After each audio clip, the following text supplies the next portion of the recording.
Welcome to Stay and Slay with Mel and Krissy. Hey, welcome back. We missed you guys. We did. We've been up to no good. And last time we talked, we were going to Fred. Now we already went. A week later. I can't believe it's been a week. It's been a week and we're having withdrawals. We had at least me, I had for all this whole last week, I've been the happiest little being. I have a Fred again glow. Yeah. It stayed with me.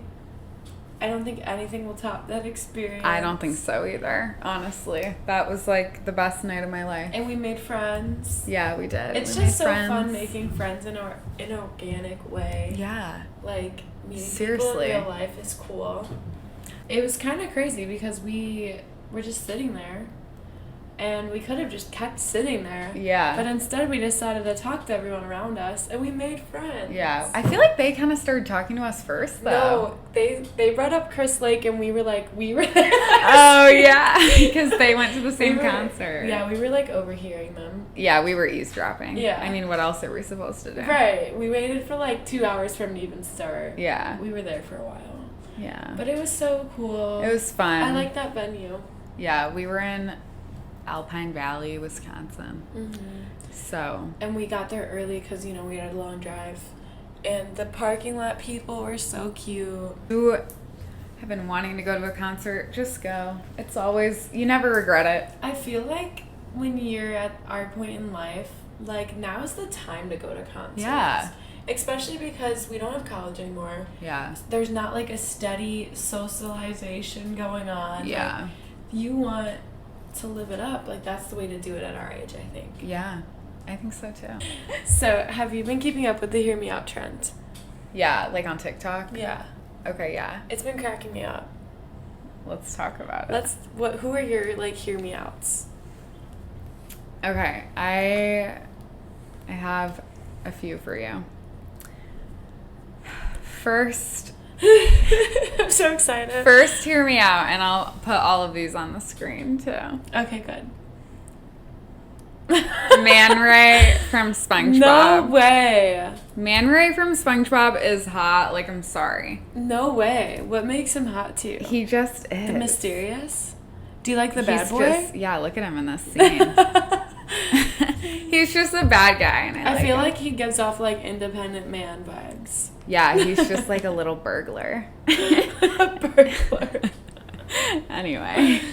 I feel like if you know me, you know this about me, but... Yes. Prince Eric from Ariel, from The Little Mermaid. Especially in The Little Mermaid 2, and he's a whole dad. I'm not into dads. Yeah.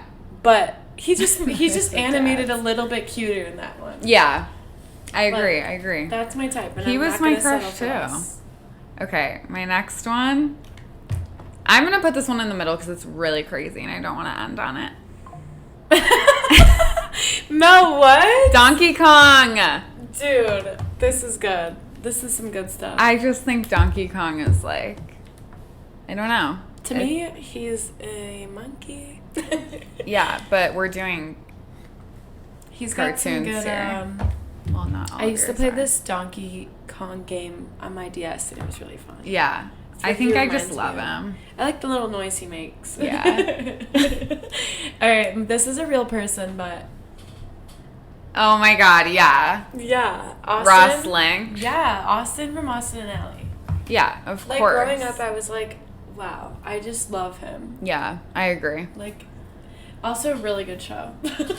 Last one is Freddie from Scooby-Doo. Okay, I could see that. I feel like that's your type. Yeah, I guess so. That just happens to be your type. It does. Okay, my last one is because I thought I was Cinderella growing up. Yes. He looks just like Prince Eric, though, I'm not gonna lie. What's his name? Prince Charming. Okay, right. I thought I was Cinderella growing up, so duh. Well, yeah. Duh. Well, yours were normal. I know. I'm sorry. I thought we were doing a hear me out. Hear me out. Let me think of some animated animals that are cute and I'll get back to you. So I got my hair done today. And I Tell her it looks good. Thanks, guys.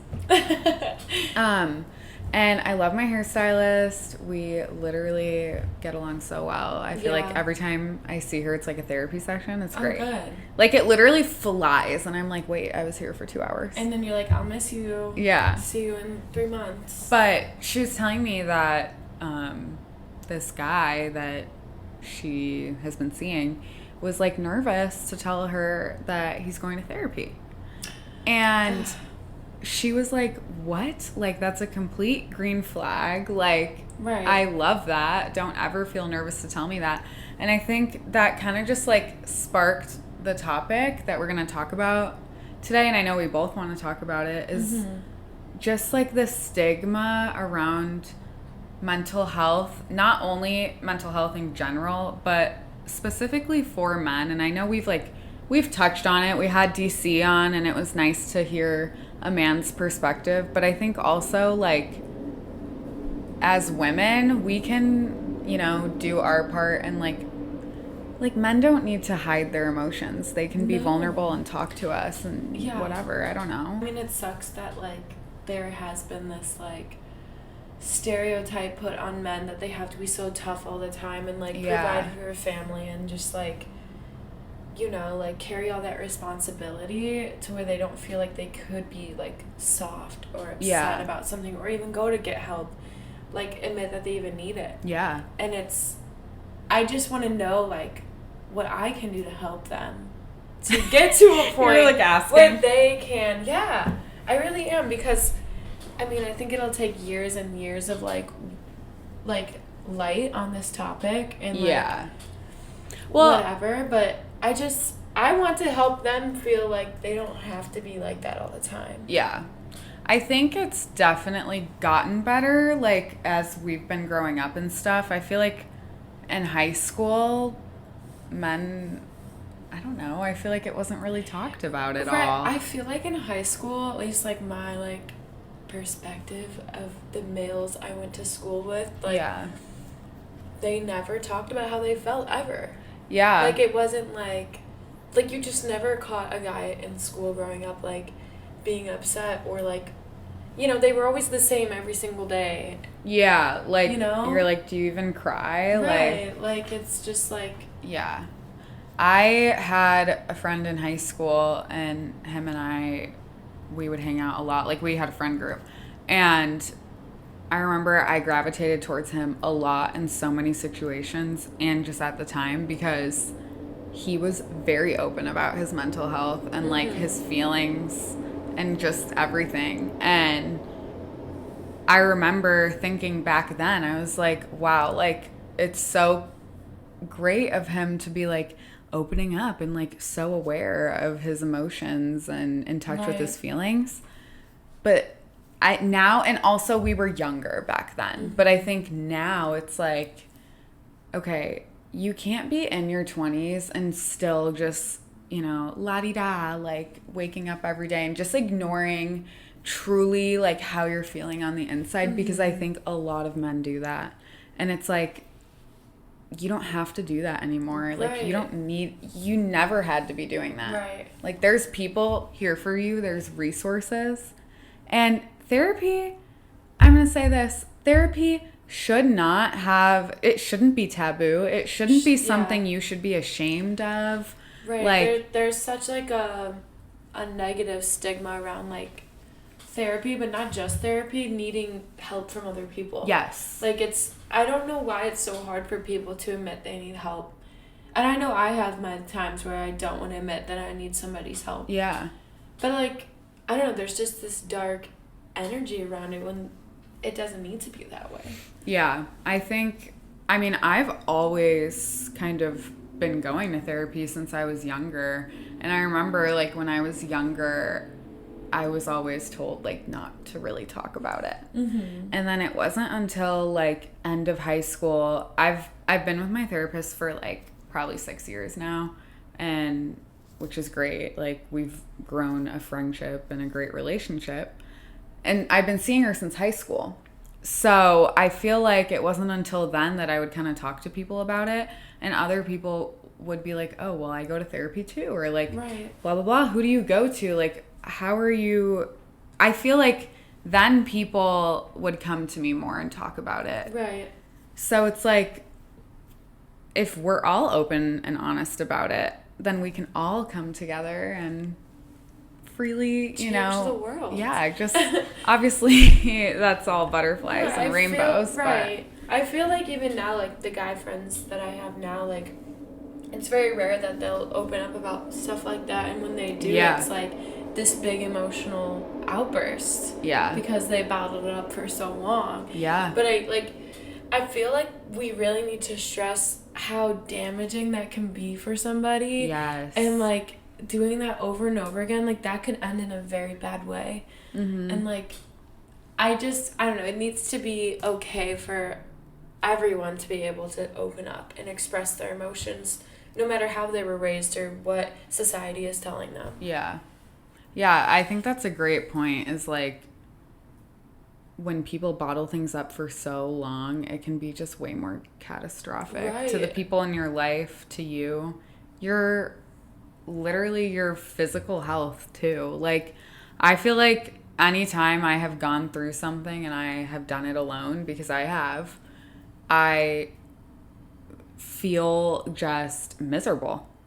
Right. You know, and it's like anybody that's going through anything alone is going to feel miserable. When you do bottle it up and you explode, you know, like that can be embarrassing. Yeah. Like, because you didn't mean to have that freak out, but you did because you were holding it in for so long. Yeah.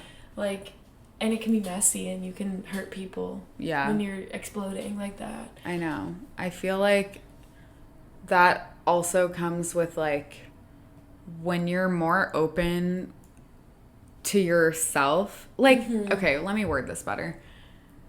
It was good.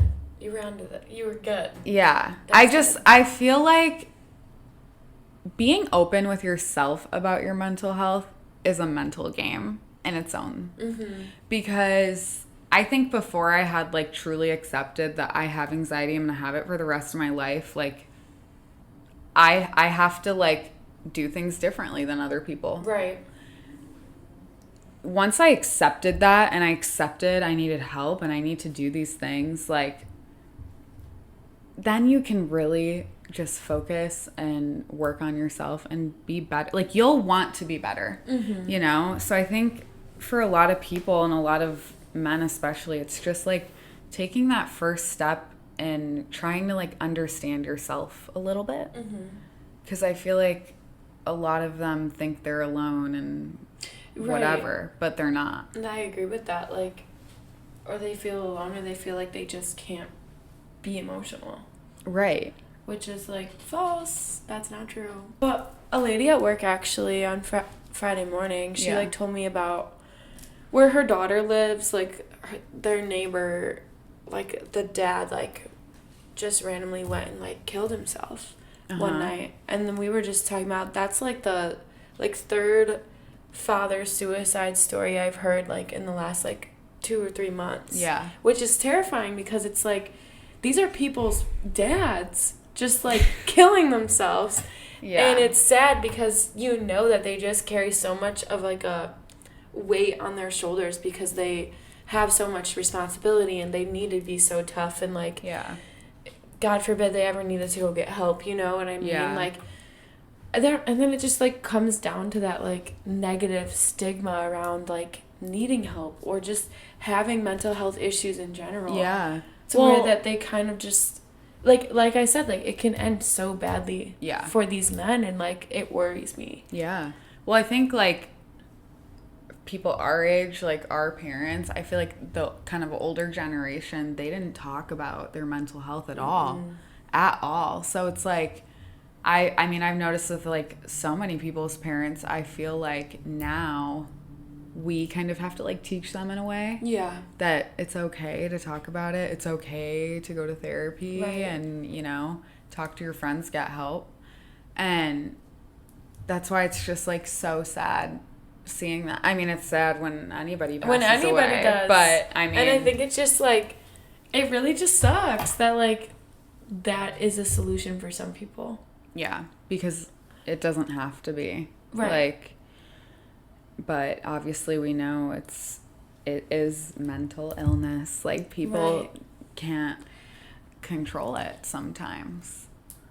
It's so important for, like, everybody, and I know, like, we can only do so much as, like, individuals, but like, just doing whatever you can to make people feel comfortable to open up to you, and, like, not that it's your responsibility to save anyone's life, but just, like, doing what we can to help that stigma be less negative, and, like, just really help mental health become a normal thing that you can talk about with people.